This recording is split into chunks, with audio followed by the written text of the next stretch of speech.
accepting over 3,000 candidates per year across a broad range of professions. I resigned from the service rather than action an illegal order to discriminate against white male candidates. The impact of my actions has resulted in the loss of my military career, loss of future opportunities, and unable to highlight the truth of what actually occurred. The drive for equality and diversity requires integrity, evidence-based decision-making, and a degree of strategic patience. Standing up to a Department of State hasn't been easy, but it was the right thing to do to protect both my staff, the candidates, and the operational effectiveness of the Royal Air Force.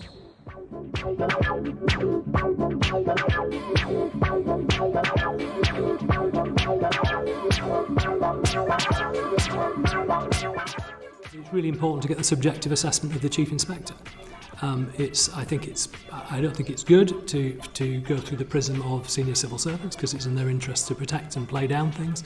I think it's really important that the independent person can communicate directly with ministers and tell them what's going on. If you can't do that, then I think we're in trouble. For my high-performing team of 30 civil servants, the notification that I was sacked was in the media before my team or I had the chance to speak to them, which is just shocking. It's shocking leadership. Doing the right thing on a bad day when no one's looking is a rare quality. I think that's why I was recruited. I think, look back 3 years, Ms Abbott, when you were questioning me on this committee when I was coming in, I don't suspect you expected that I would have displayed the moral courage that I've needed to display in this job.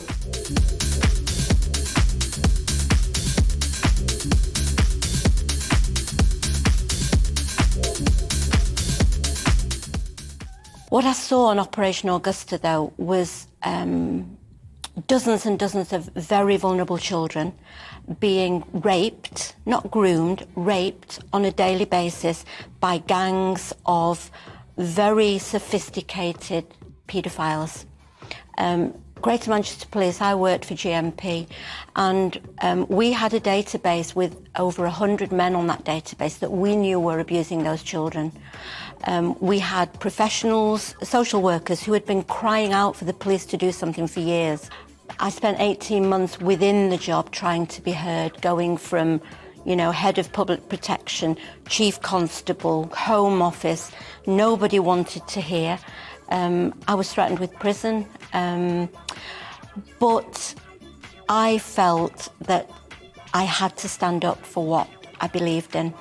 And for me, the most important job that police officers do is protect the vulnerable.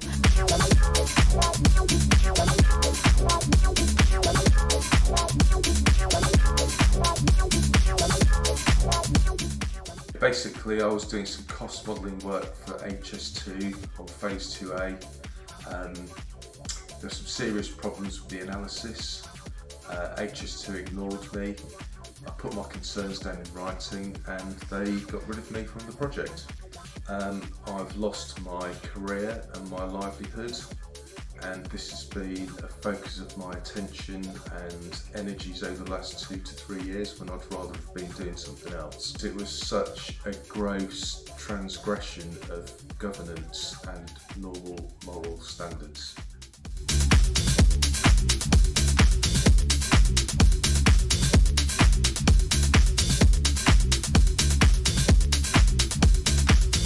So-called affirmation model. That means if, for example, a girl says, I need to be out of my female body or I'm a boy, affirming them has been completely the wrong clinical stance. The right clinical stance is neutrality, exploration, understanding all the other multiple problems these children have that are being expressed through distress about their gender. These children need to have their multiple problems properly addressed by a proper clinical service that acts in such a way following the ordinary canons of clinical care instead of what's happened, which they were totally captured by trans ideology. So it became an ideological issue rather than a clinical issue, and it is that that's caused the damage.